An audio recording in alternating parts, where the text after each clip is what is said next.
surviving after crash landing in another world. Minjun spoke without taking his eyes off the fire. At first, all I cared about was getting you out of the pit. The spore rain drummed against the large plank. The wet cloth at the rear fluttered faintly as well. The shielded fire wavered but did not go out.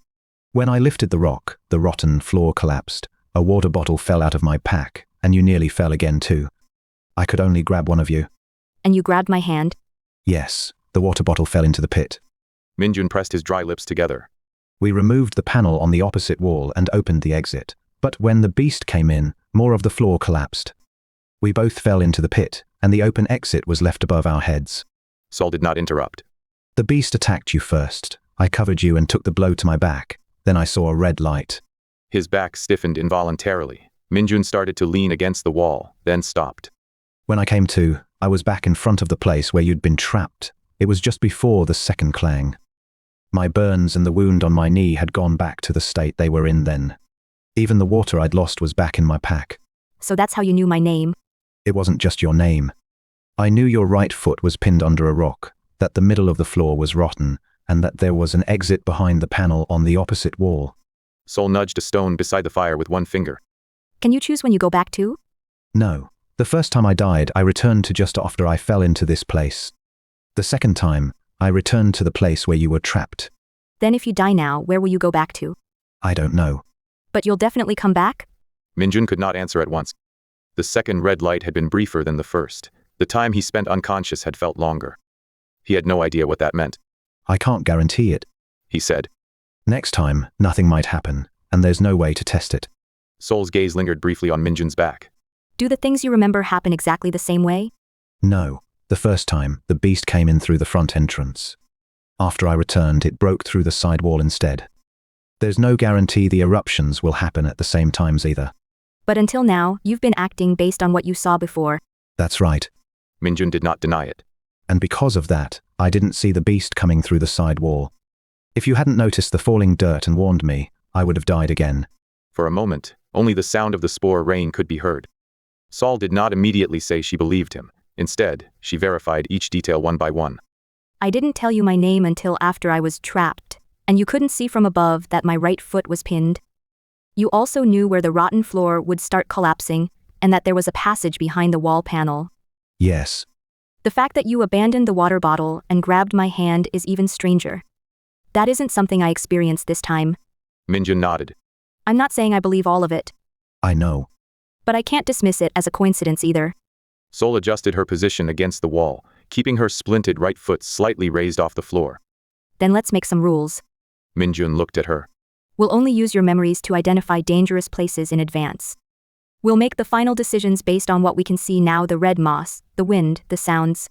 Things we've both confirmed. All right.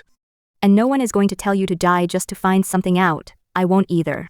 Minjun's hand went still. Sol added one last thing. Every plan we make will be for both of us to survive this time. We don't include what happens after you die. Agreed. Minjun replied. Sol nodded. Then I'll check what we can see now. You tell me about every danger you saw before, without hiding anything. Revealing his secret did not erase every doubt between them. Still, Minjun no longer had to cling to his memories as if they alone held all the answers. A short while later, the drumming against the large plank weakened. Minjun did not go out immediately. First, he inspected the large entrance from inside the ring of stones. Wet spores streamed beneath the slanted plank and flowed along the drainage groove. The floor around the fire remained dry.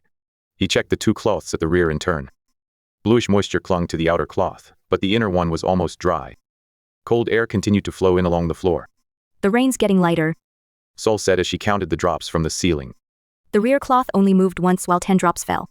Minjun approached the large entrance. Without stepping on the wet cloth, they had left outside the stone boundary. Beyond the plank, the spores were falling only sporadically now. It was time to put their new base to practical use.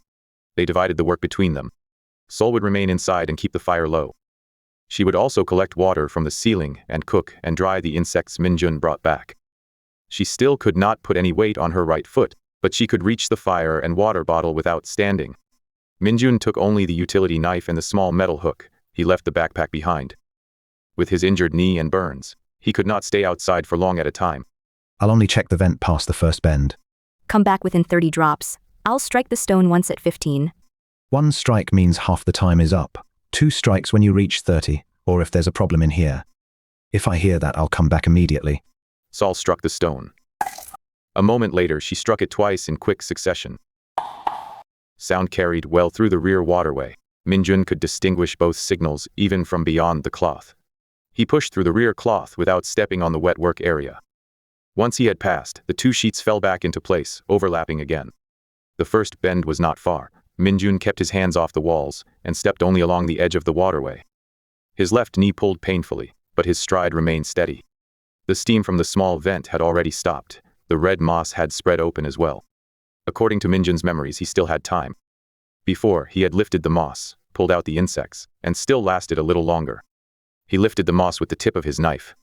When he inserted the hook into the crevice, 4 shelled insects moved at once. He pulled out 2 and placed them on a rock. A single tap came from the distance.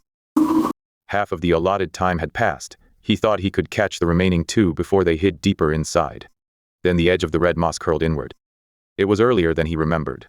Minjun withdrew the hook immediately and took his hand off the rock. He retreated at once and pressed himself behind the rock that would shield him from the steam. A moment later, a low sound rose from beneath the ground. The other 2 insects fled deeper into the crevice. Only the 2 he had already pulled out remained on the rock. It felt like a waste, but he did not reach in again. Minjun skewered the 2 insects with the hook and returned along the route they had chosen.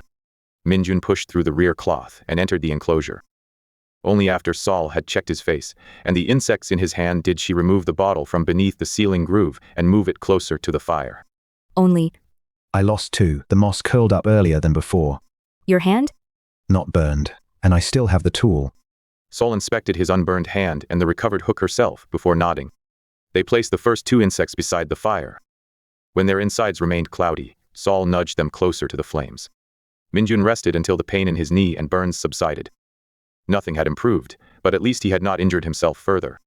On the second trip, he pulled out only 8 insects, while the red moss remained spread, and the wind stayed calm. He returned before the 2-strike signal, with his tools still intact. Meanwhile, Sol guarded the fire and water bottle. She cooked the 10 new insects until their insides turned white. They ate 6, 3 each, and dried the remaining 4 with the 2 they already had. They also boiled the collected water by placing only the bottom of the bottle near the weak embers.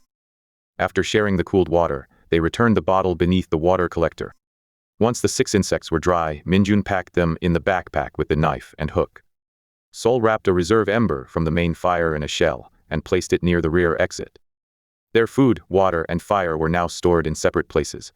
There were 6 empty shells. The backpack held their next meal, and fresh droplets were falling into the water bottle. They had established a day's worth of work they could repeat. Minjun opened the rear cloth slightly to carry the empty shells outside the stone boundary. He intended to leave them at the end of the waterway, so their smell would not linger inside. He stopped just beyond the cloth. 2 fresh grooves had appeared over the wet footprints he had left on his second trip. They ran parallel, 2 finger widths apart. Beginning at the outer waterway, they ended directly in front of the rear cloth. At the end of each groove, wet grit had been pushed inward into a small pile. Something had moved toward them from outside, scraping against the stone as it came. Still holding the empty shells, Minjun examined the place where the grooves ended once more. Something had come in from outside and made it all the way to the rear screen.